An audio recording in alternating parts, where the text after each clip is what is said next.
R V Devaraj ಅವರು MLA ಆಗಿದ್ದವರು, MLC ಆಗಿದ್ದವರು. ಅವರು ನಿಧನ ಆಗಿರ್ತಕ್ಕಂಥದ್ದು ಭಾಳ ದುಃಖದ ವಿಚಾರ. ಅವರಿಗೆ ಸುಮಾರು 67 ವರ್ಷ ಆಗಿತ್ತು. ಪಾಪ ಚಾಮುಂಡಿ ಬೆಟ್ಟ ದರ್ಶನಕ್ಕೆ ಹೋಗ್ತಾಯಿದ್ರು, ಚಾಮುಂಡಿ ಬೆಟ್ಟ ಚಾಮುಂಡೇಶ್ವರಿ ದರ್ಶನಕ್ಕೆ ಹೋಗ್ತಾಯಿದ್ರು. ಆ ಸಂದರ್ಭದಲ್ಲಿ ಅವರು ಹೃದಯಘಾತಕ್ಕೆ ಒಳಗಾಗಿರ್ತಕ್ಕಂಥದ್ದು ಭಾಳ ನೋವಿನ ಸಂಗತಿ. ನಾಳೆ ಅವರು ಹುಟ್ಟಿದಬ್ಬ, ಅದಕ್ಕೋಸ್ಕರ ಇವತ್ತೇ ಇರಬೇಕು ಅನ್ನೋ ಕಾರಣ ಆ ಹುಟ್ಟಿದ ಹಬ್ಬದಕ್ಕೋಸ್ಕರವಾಗಿ ಚಾಮುಂಡೇಶ್ವರಿ ದೇವಿಯನ್ನು ದರ್ಶನ ಮಾಡಲಿಕ್ಕೆ ಹೋಗ್ತಾಯಿದ್ರು, ಪೂಜೆ ಮಾಡಿಸ್ಲಿಕ್ಕೆ.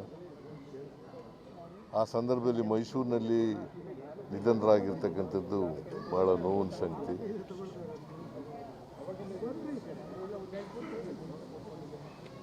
ದೇವರಾಜ್ ಅರಸರವರು ದೇವರಾಜು ಅವರು ಒಬ್ಬ ಪಕ್ಷದ ನಿಷ್ಠಾವಂತ ಕಾರ್ಯಕರ್ತ. ಅವರ ಅಗಲಿಕೆಯಿಂದ ಪಕ್ಷಕ್ಕೆ ದೊಡ್ಡ ಹೊಡೆತ ಬಿದ್ದಿದೆ. ಮೊನ್ನೆ ಈಗ ಒಂದು ವಾರದ ಹಿಂದೆ ಬಂದಿದ್ದರು, ನನ್ನ ಭೇಟಿ ಮಾಡಿದರು. ಕೆಲವು ಟ್ರಾನ್ಸ್ಫರ್ಗಳ ಬಗ್ಗೆ, ಇನ್ಸ್ಪೆಕ್ಟರ್ಗಳ ಬಗ್ಗೆ, ಪೊಲೀಸ್ ಇನ್ಸ್ಪೆಕ್ಟರ್ಗಳ ಬಗ್ಗೆ ಬಂದಿದ್ದರು. ನಾನು ಮಾಡುವಾಗ ಮಾಡಿಕೊಡ್ತೀನಪ್ಪ ಅಂತ ಹೇಳಿದ್ದೆ. ಸೊ ಇವ್ರಿಗೆ ಈಗಿಂದ 3 ದಿನಗಳಿಂದ ಭೇಟಿಯಾಗಿದ್ದರಂತೆ.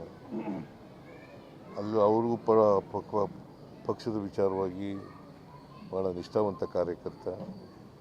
ಸೊ ಅವರನ್ನು ಅಗಲಿಕ್ಕೆ ಭಾಳ ನೋವಾಗಿದೆ. ಅವರ ಆತ್ಮಕ್ಕೆ ಚಿರಶಾಂತಿ ದೊರಕಲಿ ಅಂತೇಳಿ ಪ್ರಾರ್ಥನೆ ಮಾಡ್ತೀನಿ. ಅವರ ಅಪಾರವಾದಂಥ ಅಭಿಮಾನಿಗಳಿದ್ದಾರೆ.